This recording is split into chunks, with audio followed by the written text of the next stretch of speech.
Welcome back, America. Dwayne Patterson filling in for Hugh Hewitt, and I get to actually talk on the air with a bunch of people I get to usually talk off air with. Starting with Dr. Michael Oren from Israel. Dr. Michael Oren, who you can read on Twitter at Dr. Michael Oren, or you can read his stuff over at michaeloren.com. Or you can get his great new novel, Swan's War, through michaeloren.com. But Michael joins us, former member of Israeli government.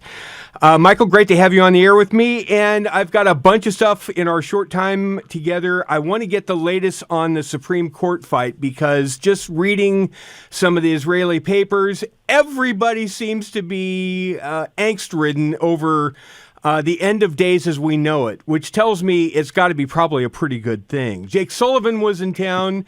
Anthony Blinken's coming to town. Tell me what the mood is about the Supreme Court and reforms there. Well, first of all, great to be with you, Dwayne. This is the first time for us. We've been together for years. We've never really talked on air, I don't think. This is wonderful. The Supreme Court issue goes to the heart of Israeli democracy.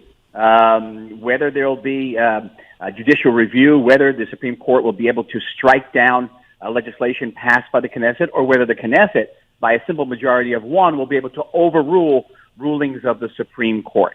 And this has all sorts of ramifications for Israeli society. It's also a strategic ramification for our relations with the United States.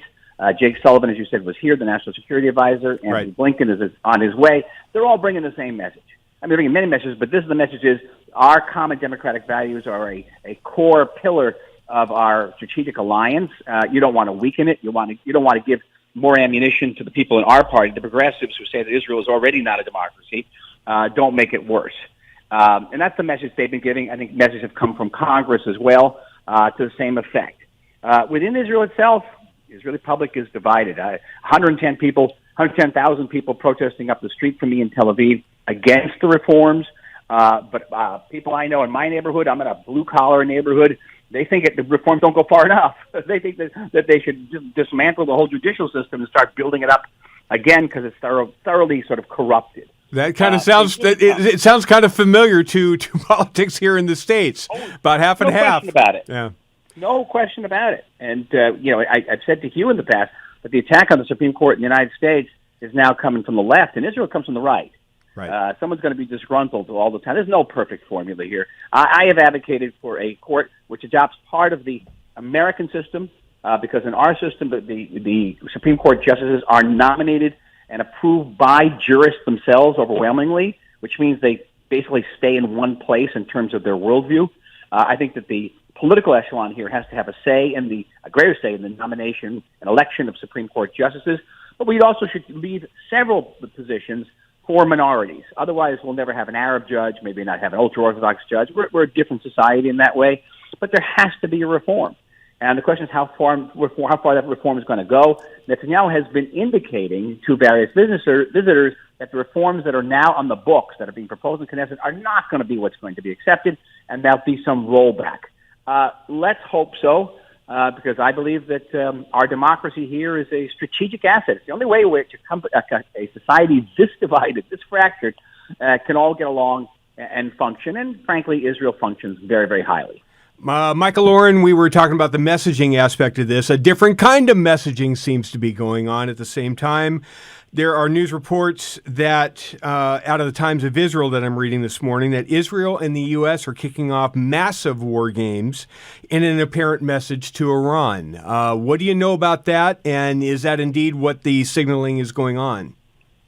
That's the signaling. It's not the first time we had war games, not the war games of this magnitude, quite large. It all comes against the background of two developments, or let's say even three. One, that the JCPOA, the negotiations to renew the JCPOA have stalled indefinitely. The Iran regime is shooting its own people in the streets, particularly women in the streets who are protesting for freedom. Yep. And the United States and Iran are engaged in a proxy war in Ukraine, where Iranian missiles and drones are being used to kill American-backed Ukrainian soldiers. So that's a background. There's opportunity for cooperation. The Biden administration has indicated already, even leaking to the New York Times, that it's ready to discuss cooperation, particularly against the drone factories in Iran. So that, hence the level of cooperation at this magnitude.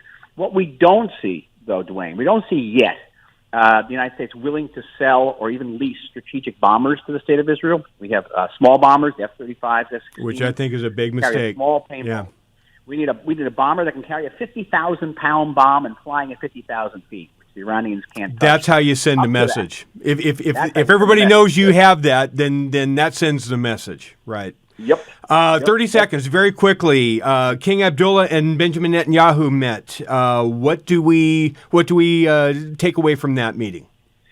Well, I think the issue is the Temple Mount, and clearly there are going to be members of Netanyahu's government and others who are going to go up to the Temple Mount and pray, which is their right. It is not a violation of the status quo, but there is a Supreme Court ruling that says that organized Jewish prayer on the Temple Mount should not be held because that could be provocative and touch off a war.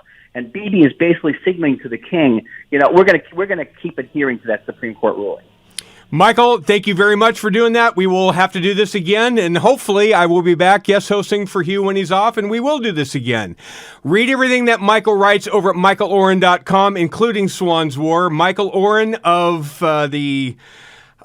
Israel fame, the former Israeli Deputy Prime Minister for Diplomacy, among other portfolios. Thank you for being my guest.